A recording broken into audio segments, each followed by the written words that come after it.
बड'लेण्डआव फिन खनसेबाव दुरन काप जानो थांगासिनो दङ।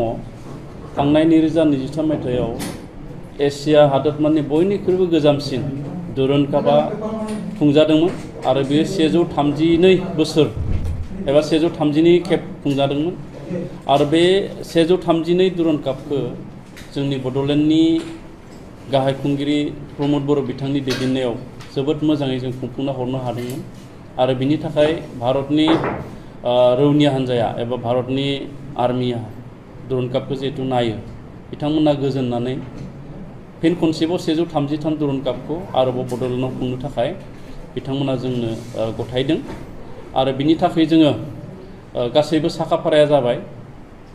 दुरन कापनि गुबै गेमा जोंहा फैबाय थानाय जुलाइ दाननि 30निफ्राय जागायगोन आरो आगस्ट दाननि 21सिम बेयो सोलिगोन आरो बिनि थाखाय जोङो एबाराव बा बे बोसोराव जोंनि बड'लेण्डनि गासैबो रायजो राजाखौ सांग्रांथि एबा माखासे बाथ्रा मोनथिहोनो थाखाय जोंनि जे ट्रफि दुरन कापनि बे ट्रफिखौ दानि बिटिआरनि मोनबा जिल्लायावबो जोङो जिल्लानि गाहाय सदराव लाबथिंनानै रायजोफोरजों सावरायलायनाय रायजोफोरनो देखायनाय माखासे हाबाफारि लानाय जादों जायखौ जोङो ट्रफि टुर होननानै बुंदों आरो बेनिनो गिबि साननि हाबाफारि बायदि गाबोन एबा 11 जुलाइ खालि उदालगुरिनि सदर जोंनि जि नोलोबारि गेलेग्रा फोथार दङ बे गेलेग्रा फोथाराव बे ट्रफि टुरखौ जोङो लानाय जादों।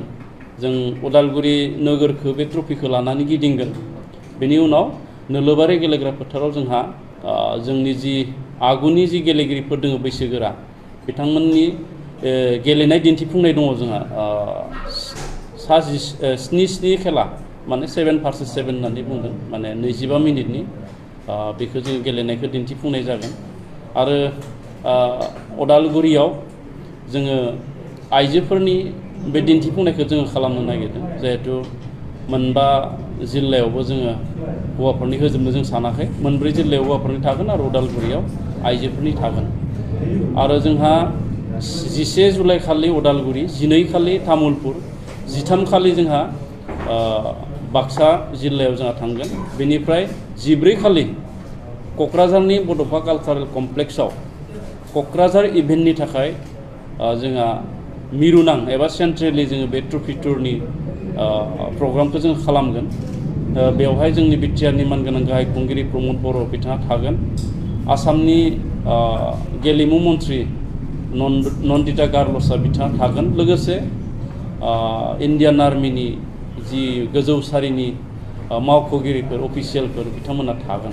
बिनि उनाव 15 खालार खालि जोङो चिरां डिस्ट्रिक्टआव जोंनि बे ट्रफि टुरखौ जोङो फोजोबगोन आरो गोजोनथाव बाथ्राया बेनो थांनाय बोसोरावबो जोंहा बड'लेण्डनिफ्राय मोनसे टीम दङमोन बड'लेण्ड FC होननानै देग्लायबो जोङो नैबे 133 दुरन कापआव बड'लेण्ड FC बेखौ जोङो लादों एबा बड'लेण्ड FCआ बाहागो लानो खाबु मोनगोन आरो जोङो एबाराव जोंनि बड'लेण्ड FC जि हान्जा बे हान्जाखौ गोख्रोंनिफ्राय गोख्रोंसिन जों खालामनो नाजादों। जोंनि OSD बिटिआरनि आरो आसाम फुटबल एस'सिएशननि गाहाय नेहाथारि डक्टर सांग्रां ब्रह्म बिथांनि दैदेननायाव बे फुटबल हान्जानि प्रेक्टिसा सोलिगासिनो दङ आरो नैबे 133 दुरन कापनि जोंनि क'क्राझाराव देग्लाय बाहागो लागोन मोनब्रै टीम बड'लेण्ड FC उरिष्या नर्थ इस्ट इउनाइटेड FC आरो BSF बे मोनब्रै हान्जाया बेवहाय लिग गेलेगोन आरो 21 आगस्ट खालि क'क्राझारनि बे साइ स्टेडियामावनो क्वार्टार फाइनाला जागोन। दा बेखायनो आङो खावलायगोन जोंनि बड'लेण्डनि गासैबो गेलेगिरि गेलेग्राखौ दैदेनग्रा गेलेनायखौ मोजां मोनग्रा गासैबो रायजो राजा बिथांमोनखौ जोंहा खालारफोरखौ जोङो थि खालामना होनाय जागोन गासैबो बेबस्थाखौ बेखायनो बयखौबो नायनो थाखाय आं खावलायगोन आरो गोजोननायजों फोरमायगोन सा सानजा भारतआवनो गिबि जोंनि क'क्राझार साइ स्टेडियामनि जि गेलेग्रा फोथार बेखौ जों अन्थाइ बालानि जोङो मोजाङै जों बानायनाय जादों जेराव अखा हाब्लाबो जोंहा खुनु साननांगौ जेबो गैया गासैबो बेबस्थाखौ मोजाङै जों खालामनाय जाबाय। जोंनियाव मोनसे थांखि दङ जोङो भारतनि जि मोनसे गोजौ सारिनि गेलेनाय ISL बेखौ जोङो खुंनो थाखाय बे फोथारखौ रेडि खालामगासिनो दङ।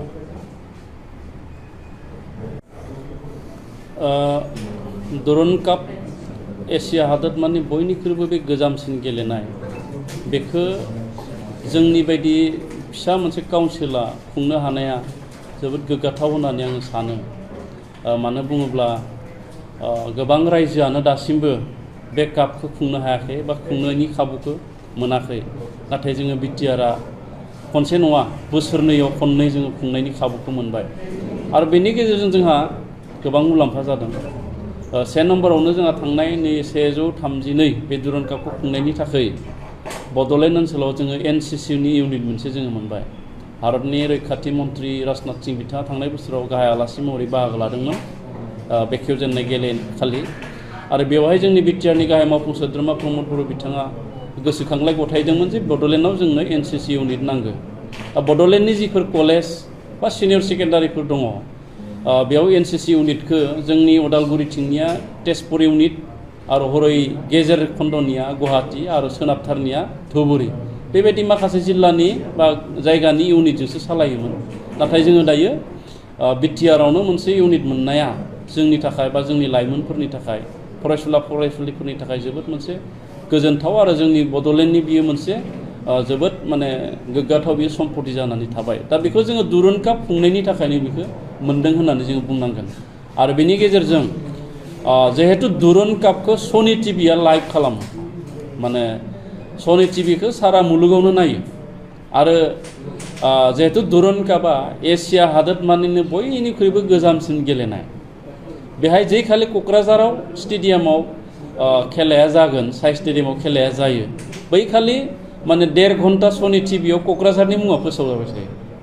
दा क'क्राझार होननानै गोबाङानो मोनथियामोन जेनेबा क'क्राझारा बहा दङ बहा मा आरो सोरबा भारतनि गुबुन गुबुन रायजोआव मोनथियोब्लाबो क'क्राझाराव बा बिटिआरआव बा बिटिसिआव बा बड'लेण्डआव माने हिंसायारि जाथायसो जाबाय थायो बेबायदि माखासे समाव मोनथियोमोन आरो निउसफ्राव मोनथियोमोन। नाथाय बेबायदि इन्टारनेसनेल लेभेलाव हाइलाइट खालामनो हानाय जों राहा मोनाखैमोन। नाथाय दुरुन कापनि गेजेरजों बिटिआरनि बा बड'लेण्ड ओनसोलनि जोंनि जि ओनसोल बे ओनसोलनि बाथ्राया फोसावजाबाय थादों। दा बेयो जोबोद जोंनि थाखाय गोग्गाथाव बाथ्रा आरो जोबोद मोजां बियो।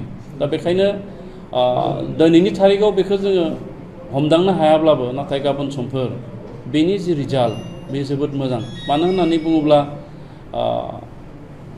असान्ति दावराव दावसि जाबाय थानाय जायगा बेबायदि मोनथिजानायखौ जोङो दानगारनो थाखाय गोबां राहा लादोंमोन आरो बेफोर राहानि गेजेराव दुरुन कापखौ जों खुंनायाबो मोनसे गिदिरथार राहा।